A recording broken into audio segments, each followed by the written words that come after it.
There is a version of the iPhone 18 Pro that makes every Pro iPhone Apple has built since 2022 look like a rough draft. I know how that sounds. I know every year someone says this is the big one, but hear me out, because this time the thing that's changing isn't a spec, it's a decision Apple made that they've been refusing to make for 2 years. And it directly affects whether the phone in your pocket right now is worth keeping or worth selling before September. I've been tracking every credible iPhone 18 Pro leak, supply chain reports, analyst notes, patent filings, component sourcing data, and I want to give you the version of this that actually helps you decide something, not just a list of rumors, a real answer to a real question. Because there's one thing buried in the 18 Pro leaks that I haven't seen a single video treat with the weight it deserves. And by the time I show it to you, you're going to understand why I'm already thinking about what to do with my 16 Pro. Let me be upfront about something before we go further. Apple hasn't confirmed any of this. Everything in this video comes from supply chain reporting, credible analyst sources, and pattern recognition across multiple independent leaks. Some of it will land exactly as reported in September, some of it won't. But here's what I can tell you with confidence. The pattern across these leaks is more consistent than any iPhone rumor cycle I've tracked in recent memory. Multiple independent sources pointing to the same conclusions. That's not noise, that's signal. So let's go through what's actually changing, and more importantly, what it means for you. Start here, because this is the thing. For the past 2 years, if you wanted the best zoom camera, Apple made the Periscope telephoto lens, the one that gives you real optical zoom at longer focal lengths without the image falling apart into digital mush. You had one option, the Pro Max, the big phone, the one that doesn't fit in most pockets, the one that requires two hands to use comfortably. Apple made a deliberate choice to keep that lens exclusive to the larger model. Some people said it was a component cost decision, some said it was a supply constraint, and some, myself included, suspected it was a product differentiation strategy. Give people a reason to buy up, lock the best camera behind the bigger form factor. The iPhone 18 Pro is reportedly ending that. Periscope telephoto is on both Pro models, both sizes, for the first time. Now I want you to sit with what that actually means, because I think most coverage is treating this like a footnote. It's not a footnote, it's the headline. For 2 years, if you chose the regular Pro size, maybe because the Max doesn't fit your hand or your pocket or your lifestyle, you were accepting a camera compromise. You were getting a great phone, but not the best camera phone Apple made. The 18 Pro, if this holds, is the first time that trade-off disappears. The smaller Pro and the larger Pro Max would have the same zoom capability. You'd be choosing between sizes and not between camera systems. That is a fundamentally different buying decision than anything Apple has offered before. And I think it's the single most important thing in this entire rumor cycle. Everything else, the design, the chip, the display, is supporting cast. This is the lead. The current camera island on the Pro iPhones is fine. It does what it needs to do, but it has always been a compromise, at a bump that forces a case on most people just so the phone sits flat on a table. The rumor that's been consistent across multiple sources is a shift to a vertical camera bar design. Less island, more stripe, a clean vertical element running along the upper portion of the back. Now, I'll say this clearly. Design rumors are the least reliable category in the iPhone leak world. Renders get made, concepts go viral, and sometimes what ships looks nothing like what leaked.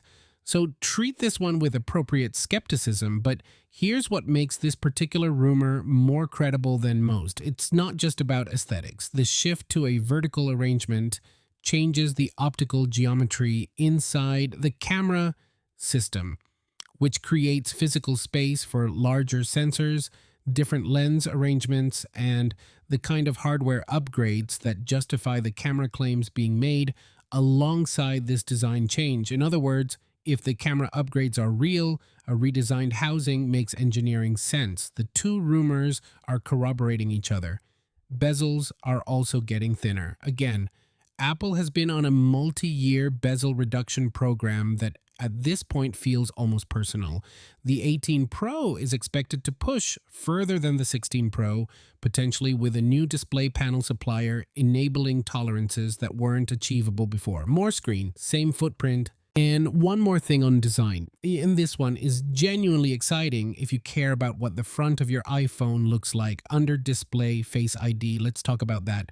Under display Face ID has been the next year rumor since 2022. Every cycle, same story. The technology is almost there. Apple is working on it. It's coming. And then September arrives and the dynamic island is still there waving at us. And I've been skeptical every time. I'm less skeptical now. Here's why.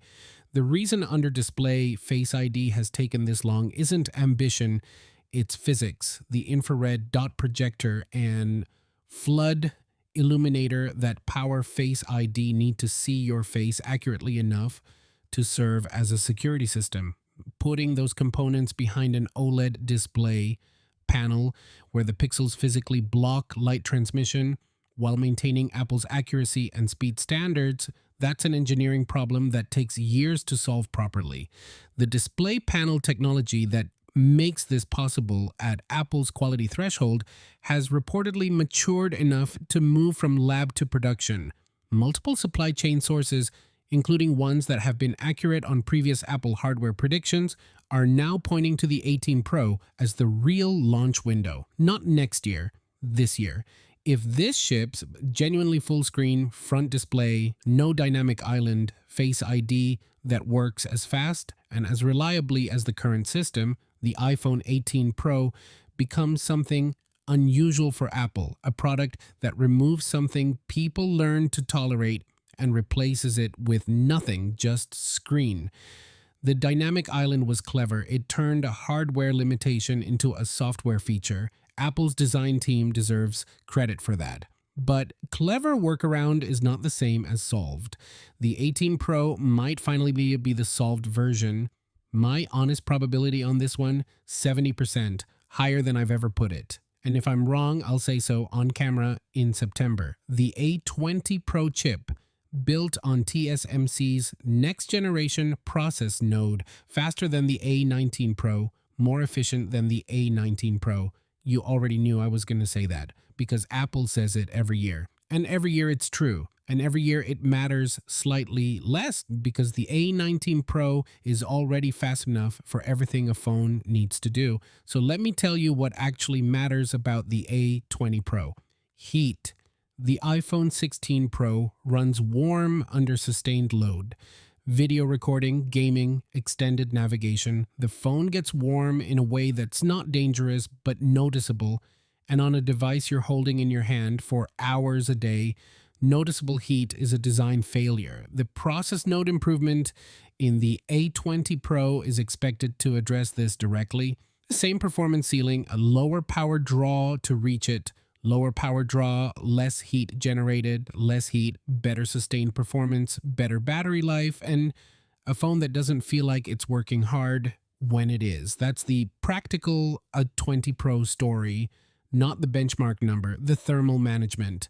The second thing, and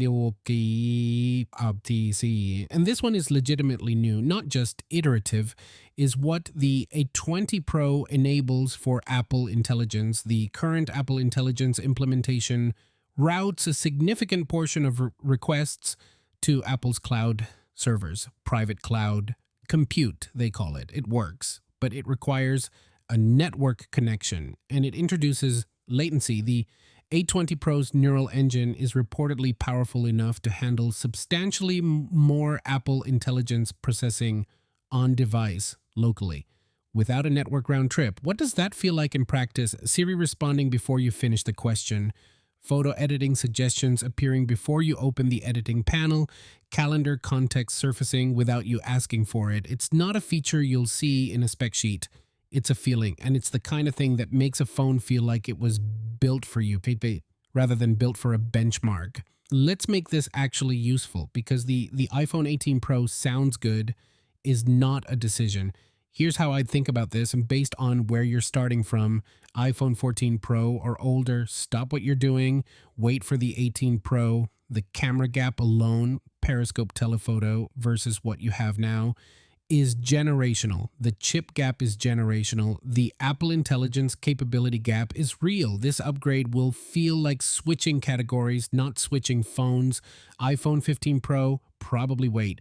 The Periscope telephoto is the thing you're missing right now. If the 18 Pro delivers it on the standard Pro size, and the leaks say it will, that's the camera system your current phone should have had. One significant feature gap closed, and everything else improves around it.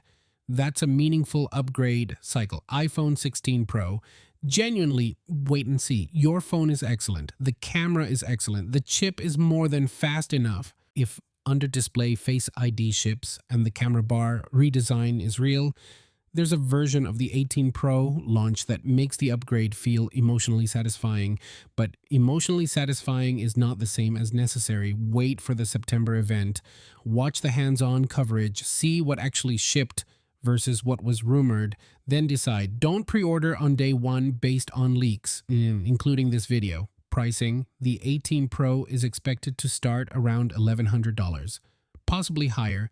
Tariff situations and component costs are genuinely unpredictable between now and September. Build in a contingency. Assume $1,200 to be safe. If it comes in under that, great. If it doesn't, you weren't surprised. Here's my actual take, not the hedged version, the real one. If the three things I care most about in this rumor cycle all land: Periscope telephoto on the standard Pro, under display Face ID, and a chip that runs cool enough to use hard, the iPhone 18 Pro is the most complete Pro iPhone Apple has ever made, not iteratively better, categorically better. The kind of phone that makes you look at your current one differently. I'm not saying buy it. I'm saying, there is a real version of this phone supported by credible, consistent leaks that deserves that description. And I can't say that about the 16 or 17 cycles with the same confidence. What I'll be watching for in September, whether the Periscope comes to both Pro sizes as reported or quietly gets reserved for the Max again, whether under display Face ID ships at full Apple quality standards or launches in a compromised state that requires a generation to mature, and whether the A20 Pro's thermal story holds under real-world conditions, not just Apple's controlled demo environment. Those three things will tell me whether the iPhone 18 Pro is what the leaks promise, or whether it's a very good iPhone with a very good marketing campaign. I'll have the full breakdown the moment I get my hands on one, and I promise you, I'll tell you exactly what I think, not what the press release says, what I actually think. Until then, what's the one feature in this video that would actually make you upgrade? Not what sounds impressive, what would change how you use a phone? Tell me in the comments, because that answer matters more than any leak, and it matters more than anything I just said. See you next one. Peace.